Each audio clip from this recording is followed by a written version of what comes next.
Okay, welcome again. Now, in this lecture, let us learn about coordinate systems in numerical control. Coordinate systems numerical control मध्ये का लागतात? Coordinate systems म्हणजे x Y Z हे तीन access आणि त्याचा coordinate zero हे तुम्हाला सीएनसी किंवा एलसी एन्व्हायरमेंट मध्ये लोकेट करावं लागतं. का लागतं? कारण ह्या तिन्ही ऍक्सेसच्या अलाउन किंवा अबाउट आपल्याला मोशन डिफाईन करायचं.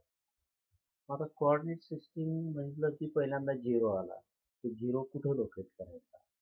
तर हे मॉडर्न कंट्रोल सिस्टीम फीचर्स तुम्हाला एक फ्लेक्झिबिलिटी देतं की झिरो कुठे लोकेट करायचा. दिस इज कॉल्ड फ्लोटिंग झिरो. जुने ज्या कंट्रोल सिस्टीम्स होत्या त्याच्यामध्ये झिरो हा फिक्स होता, पण मॉडर्न कंट्रोल सिस्टीम्समध्ये झिरो हा फ्लोटिंग आलेला आहे. म्हणजे कोऑर्डिनेट झिरो हा तुम्ही मशीनच्या एन्व्हायरमेंटमध्ये कुठेही फिक्स करू शकता. तर थोडक्यात काय, लेथ मशीनवर जर काम करायचं असेल तर कोऑर्डिनेट झिरो वर्कपीसचा जो फेस आहे, समोरचा फेस, त्या फेसच्या सेंटरला कोऑर्डिनेट झिरो तुम्ही लोकेट करू शकता. सीएनसी मिलिंग मशीन असेल तर मिलिंग मशीनवर जो जॉब ठेवलेला आहे, जॉबचा जो टॉप सरफेस आहे किंवा बॉटम सरफेस आहे, त्याचा कुठलाही कॉर्नर तुम्ही कोऑर्डिनेट झिरो म्हणून डिफाईन करू शकता. कोऑर्डिनेट झिरो डिफाईन केला की कोऑर्डिनेट ऍक्सेस तुम्हाला मिळाले. कोऑर्डिनेट ऍक्सेस मिळाले की त्या एन्व्हायरमेंट मधल्या ज्या काही मोमेंट्स आहेत, that moments you can write in a program. तर ते कोऑर्डिनेट सिस्टीम डिफाईन करायच्या दोन पद्धती आहेत. Absolute coordinate system and incremental coordinate system. तर ती ऍब्सोल्यूट आणि इन्क्रिमेंटल हे तुम्हाला माहितीच आहे. ऍब्सोल्यूट म्हणजे काय? Suppose we want to define this point P. How do we define this point P? What are the coordinates of this point P? X and Y axis. X coordinate is 1, Y coordinate is 3. Absolute mode मध्ये point 2 चे coordinate कसे define करावे?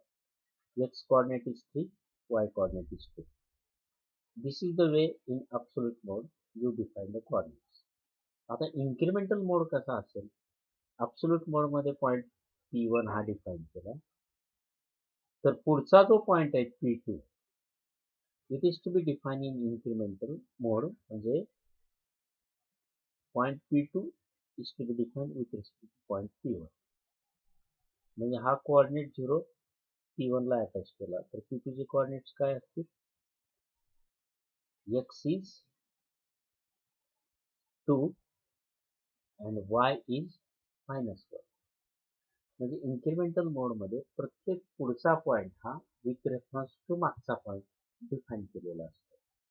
See, these are the two modes available. Using these two modes, we want to write a part program.